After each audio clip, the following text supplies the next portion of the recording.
right, everybody, welcome back. We are here with Jenny again, and the queen of zombie apocalypses. So, what we're going to talk about today is managing your vault. So, Jenny, tell us again a little bit about yourself, your love for zombies, playing band. It looks like I got a drum set back there, and let's get right into how do you manage your password vaults. Yeah. So I'm Jenny. I'm the owner of CMIT Solutions in Southwest Jacksonville. We do IT MSP work for small local businesses in and around Jacksonville.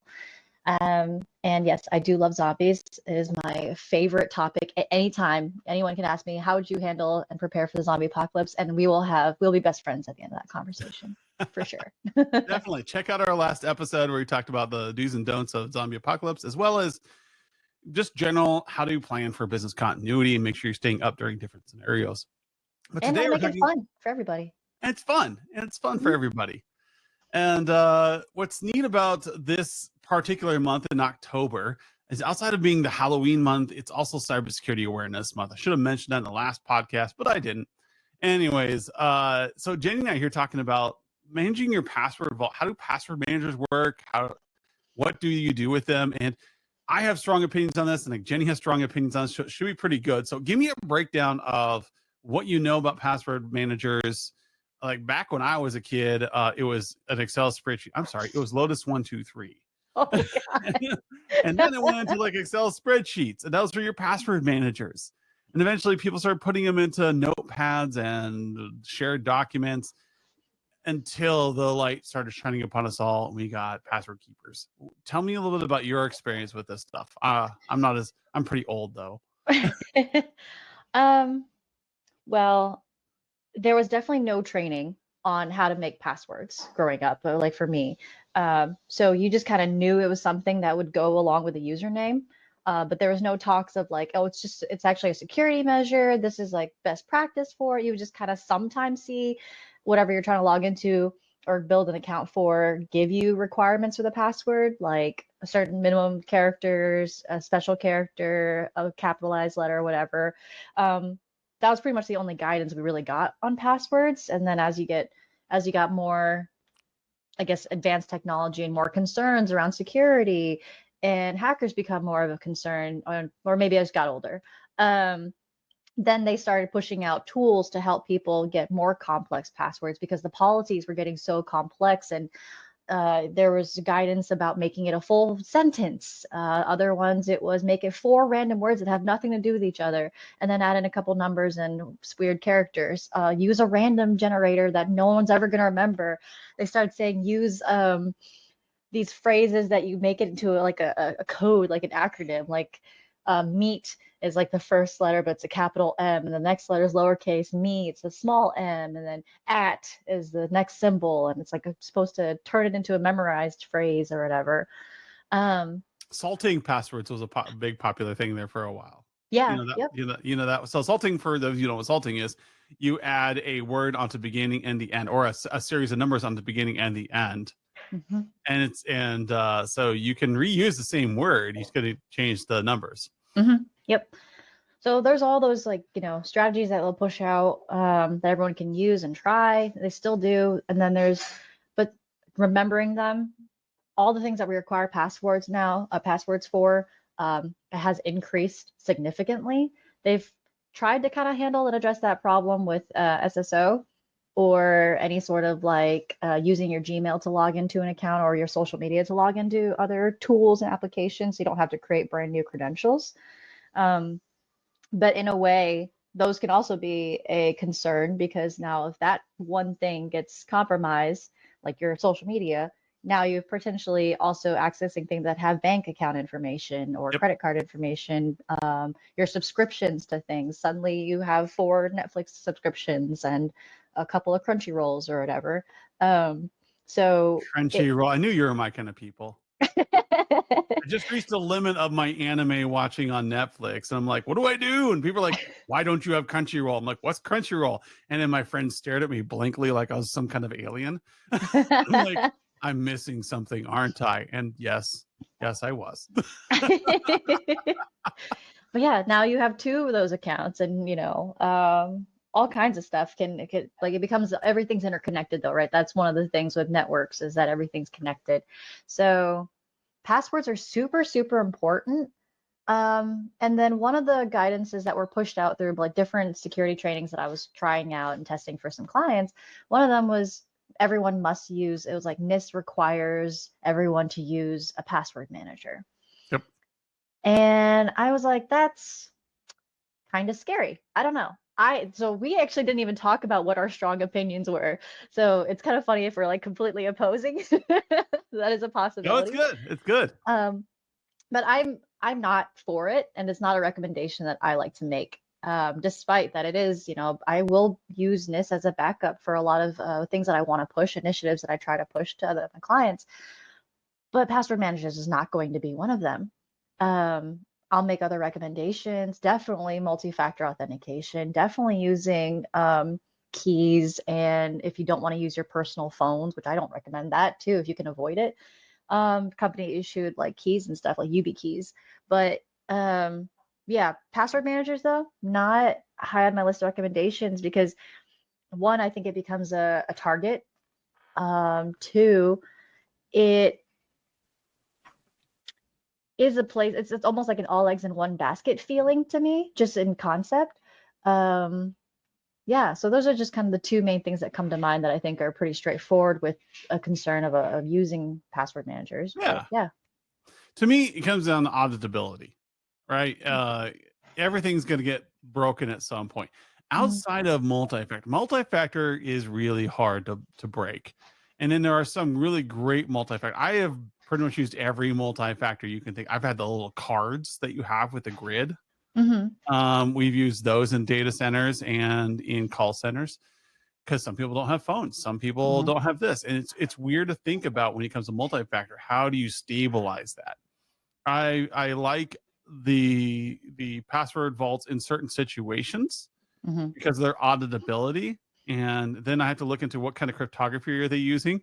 So if my key gets broken or stolen, my personal key is stolen, can they access everything? If yes, that is a concern. And depending on the kinds of passwords I have in my vault, that may be a big no-no. So critical infrastructure, no. Those get memorized, those get put in a different method. Personal banking and stuff like that, sure, but don't use it as a crutch. You still need multi-factor. No matter how great your password is, it's still findable in a rainbow file, people. There are still ways to crack it really quickly. And if the host system gets compromised, that really great long 32-character password means nothing. So if you have multi-factor on your admin system, if you have multi-factor on your personal system, and that's the only way to get to that personal key, then you're safe. And at least reasonably safe. But it comes down to, do you know if that's happened? And can you do something about it once it has happened? So for me personally, I am a fan of password vaults in the right situations for personal use. For corporate use, it becomes a different feel. What I am very much against is personal password vaults that reside on a single system. Those drive me crazy because they're not auditable. So if you had an attacker penetrate your network or get into your device in some way, grab a copy of your vault, you would never know. No. And so that drives me crazy. So that's where like Adam's a little weird here. I would rather you be on LastPass in the cloud than to have a personal password vault on a server or on your laptop. Oh, but my servers and laptops are 100%. If you tell me your servers and laptops are 100% secure, I'm going to walk out of this room. I cannot help you. Yeah. No, 100% does not exist. I'd almost rather it be in an Excel spreadsheet encrypted, because at least on the Excel spreadsheet, I've got logging that says, oh, somebody accessed it at 2 a.m. this morning. I can at least look back and see what happened. That's true. And as long as you don't name it, my passwords.excel access. Oh my gosh. The number of times I have found, and everybody listening knows this, there are times you found a notepad full of passwords or something like that, like admin passwords right there. And it's like, I pray it's a honeypot. I pray. You will someday it will happen to you. It's getting better. If you look on LinkedIn, I had a thread there a little while ago where I was mad at Amazon. And the reason I was mad at Amazon is because I got a phone call while I was in the car. So I'm driving my Tesla, vroom, vroom, or woom, woom, however Tesla sounds. And I get a phone call, and it's Amazon asking me for my one-time password. I like, screw you, security admin here. I'm not going to give you a one-time password over a phone. Mm-hmm. And they wouldn't deliver my package. And it turns out, like Amazon, for many of you who already know this, has a one-time delivery password on certain items. And I never heard of this before. And the delivery truck driver has to get this one-time password from you to give you your package. Call it anything else, Amazon. Do not call it one-time password. One-time password for the very purposes. I'm never supposed to give it to another human being. Mm-hmm. You're undoing decades of security here, people. So this caused a really great thread on my LinkedIn about why is Amazon calling this one-time password. I filed a complaint with Amazon. I actually had a conversation with the driver the next week, and I felt bad because he's just a contractor and he's just trying to deliver things. And like, look, I have Amazon key. Just open my garage door, drop it in, and close the freaking door. Like, I would rather you do that. That's multi-factor. Yeah. That's a man trap right there almost. Doesn't get much better than that. But the idea there is that having, a security system that is auditable or manageable or to the point usable by your users and your admins, that's what you need. There is no one thing fits all. Yeah, no, that's a really good point on the auditing. You kind of do touch on another issue too when it comes to these passwords is when there's shared password situations. When that's why they can't use like some sort of like password manager because they're all using like a shared inbox or a shared like login so that the CEO doesn't have to pay as much to subscribe to XYZ software or whatever. The new password managers have an answer for that. Yeah. Yeah, you can do shared passwords in vaults. So I can share. What's cool about it though, and it's what I like about LastPass. I don't know about I can't speak to the other vaults. What's cool about LastPass is I can share a password for you that you can never see. So I'm going to grant you access to this password, right? Because maybe this site only allows one user because it doesn't have Teams ability. And you can use it. It'll auto-populate, but it won't let you scrape the password. Right. So you can keep it private. Okay. Now, if you're like me and you're paranoid, you won't ever share. I just assume the person's going to be able to see it. They're going to find a way. They're going to find a way. There's yeah. something in the transport layer there where they're going to grab it. Right. So I'm not using that for security, but that's how you share them. But again, I don't like encouraging people to share passwords. That's my problem. Right. Yeah. Because then they're gonna. That there are times when you have to do it. There is no choice. Yep. So like I have a couple sites I use, and they won't allow me to use more than one password. And I've got teams that have to download like information from this, and I can't. I can I give them an account? No, you cannot. I've got banks that won't allow me to have multiple users on my bank account. That is insane to me. The only way to allow my accountant to review the statements is to give them my username and password. Oof. That's insane, people. Yeah. That's ridiculous. It is 2024. You are a bank. How do you not have multiple logins available? They don't think about that kind of stuff when they developed developed their software and all that. Yep. That wasn't part of the plan. They're like, why would anyone? They didn't think of that as being a need case, and so they never planned for it. They don't prioritize updating with that, and they kind of get stuck in there. This is how it's always been. It's going to stay this way. Mentality. Yeah. You can see, which banks have that too. They're the ones that actually get into a lot of trouble for a lot of other things. So they're busy putting out those fires to be worried about updating to catch up with the times. Yeah, the deal with a password vault, to your point, is the fact that it's hard to do a one size fits all solution. And some of the solutions are very bad because they're going to encourage leaks. They're going to Mhm. encourage people with really, really highly sensitive passwords in the wrong place. Mhm. And you should be aware of that. You should be cognizant of how you're going to store this. For instance, egress passwords. I'm a big fan of egress passwords.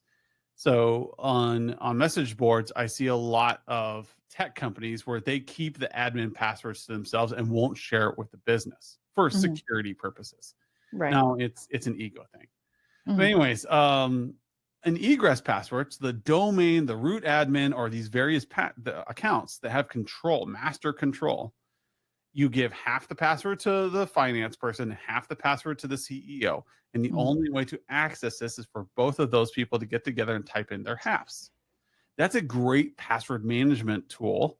Mhm. And then when you bring on an MSP, you let them create their admin rights underneath this account. You don't actually give them that account. And this is a standard security practice. And the beauty of this is in the zombie apocalypse, you have two people who are able to recreate this password. But what if one of them is out? Well, now you're Right. running into a problem, and hopefully you had a succession plan in place. So one size fits all is not going to work here. What Right. does work is thinking through why you're storing the passwords, what you need to do with the passwords, and how you're going to move forward. Like I like Password Vault because Mhm. I have thousands of passwords and I Mhm. don't want to know them. Mhm. But I also have MFA on everything. Yeah. So my password manager theory used to be is like set a random password and then use the forgot password if you ever needed it again. Oh, that's funny. I was thinking too, like I'm trying to actually make a kids game about how to build like passwords, effective ones. And one of the theories that I kind of want to try is like, what would they remember as a password for XYZ thing? You know, is there some phrase or word that they associate with whatever they're trying to log into, you know? But I think we could definitely do more education around better passwords, Yep. because it has been lacking, and you're stuck with people using the same things over and over for multiple devices and apps. Um, like I have one that just definitely just uses the number of the storefront as like a password pin. Um, and just kind of common things like that. It's almost like Wi-Fi passwords were often just the phone numbers of the business, things like that. I think we Yeah, could do better coaching on. I remember this has been 2007, I believe, Hmm. and Microsoft had just come out with a new feature. And it was the ability for you to set passwords via like password policies via GPO. So Hmm. the policy like could use requiring a 15 character password for this group, but a 7 character password for this group. So then you could say for higher security credentials, they were required to be longer. Hmm. Like 2008 R2 or one of the releases there. Hmm. Um, don't quote me on that. Somebody out there is probably looking it up right now.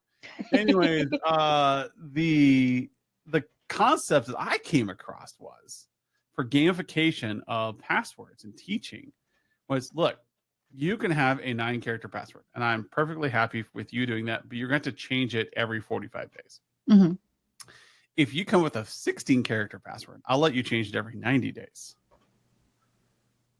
Oh, that's so much harder. Like, no. And so I taught them how to use passphrases. Hmm. Like, partial song lyrics mixed up with something else. Hmm. I'm just a small town girl, instead, like I'm a small town giraffe. Um, and then dot, the year I was born, something like that. Hmm. And that's a good password in that time. And that is a long password Yeah. and it takes longer to crack.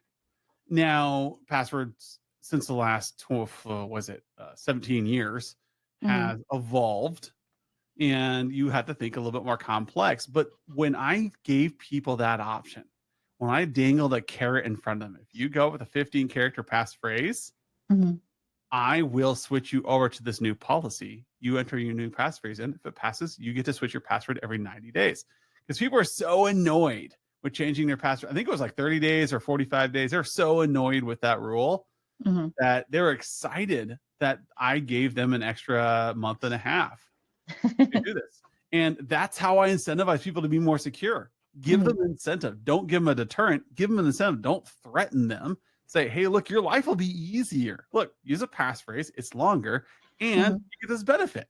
So that gamification, like with little kids, like come up with a cool thing that you don't think anybody else can guess, but it has to be a silly phrase. Jenny likes to wear dog's underwear on her head. I'll be sure to report back what these kids come up with in this game. and you know, like give them some silly examples, because you know, every time they type in that password, it's going to make them giggle a little bit. Maybe their best friend likes to smell dog poop. I don't know. Like, just do something silly, and you know, at the end, salt it with something neat, like their birthday or something. And the fun of that is they are now going to make some fun passwords. They're going to do some silly things that they really enjoy, and it's going to encourage them. Like, who's got the silliest passwords? The problem with kids is they'll want to share it then. Yeah, that's true. Like, oh, guess what mine is? I've been typing this. It's got a bad word in it. Poop. No one will ever know. Be interesting. Like somebody comes through and runs a password cracker on that LAN, and I'm like, what is wrong with these kids? No, that's the secret. We actually ask our kids to make all of our passwords for us. Yeah. So any final thoughts on password vaults, managing them, tips and tricks? So if somebody did not want to trust their password vault, what is your recommendation to them for managing like 100 passwords? Ooh, managing 100 passwords. For sure. Okay, 20 passwords. We'll go 20 passwords. Sorry. Hyperbole is not accepted here. How do you feel about password conventions? That's one thing that's also kind of a tough talking point too. So like I know a lot of companies will have like their passwords are some phrase and then the @ symbol and then like the last four of the employee's like employee number or something like that. I don't like those just because of what I know about cryptography. Yeah. And so once you find the pattern, yeah, it becomes easier. So we know that we're working with probability in a lot of crackers. And when they know that it's a string, number string, then it gets adjusted. Now that's a determined attacker. Yeah. And some of these algorithms will do a good job of finding that stuff. The password crackers that they're very sophisticated. They're really neat if you've never run them. In a company, it's fun to do the wall of shame. If you ever want to get down to that point where you run a password cracker on Active Directory and then you post the top 10 people cracked in 2 seconds, cracked in 16 seconds. And they get notified by their boss that they need to change their password. Or you can just put a wall up and says, these are your top 10 easiest passwords to crack. If you're on the top 10, something happens. Like either the wall of shame is there. That's for a pen testing though. Yeah. Please make sure you get permission before doing that to your clients, people. Don't do this for fun. Oh my gosh. Don't try this at home, kids. Yeah. To memorize or to manage 20 passwords. I actually have to really think on that one because I'm thinking about my clients. They have at most 5 or 6 that they use for work. Plus their banking and their private passwords.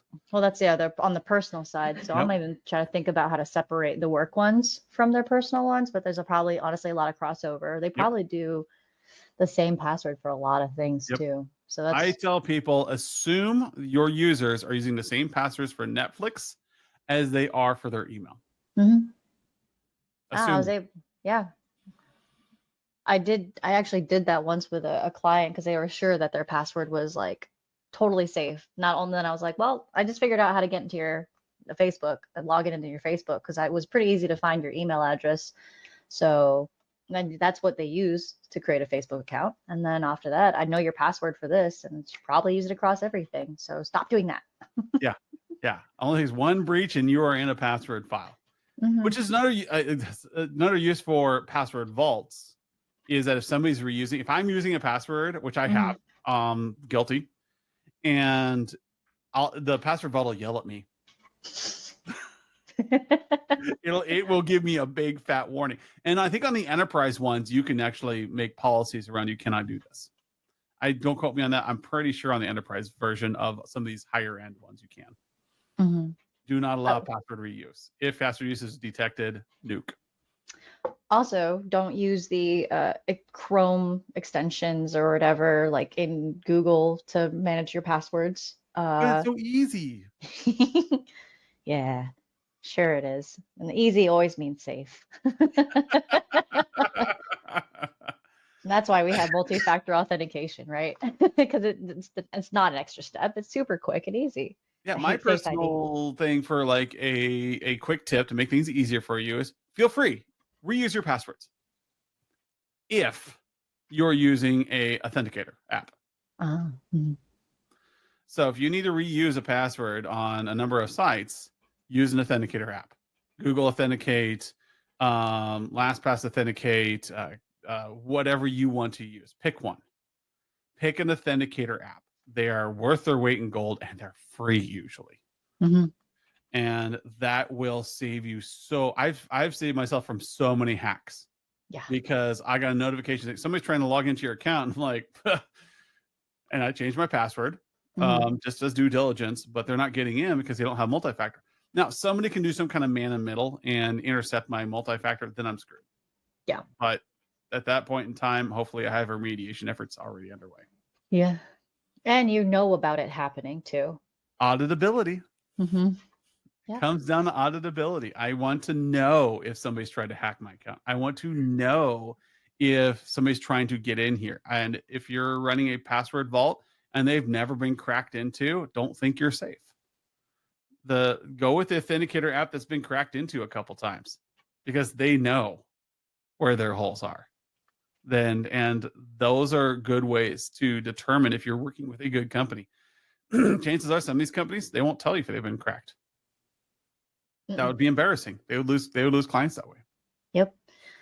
This has been a great conversation. I'll let you have the last word, Jenny. What's your last piece of advice for people on password vaults, managing your vaults, and a great tip for them? You're going to have to find the solution that works best for you. Like you actually mentioned it earlier on, there's not one size fits all. So definitely discuss that plan too about how you're going to take care of the policies for all of your company. You need to have some sort of policy requirements. Definitely the reusing, nuke that.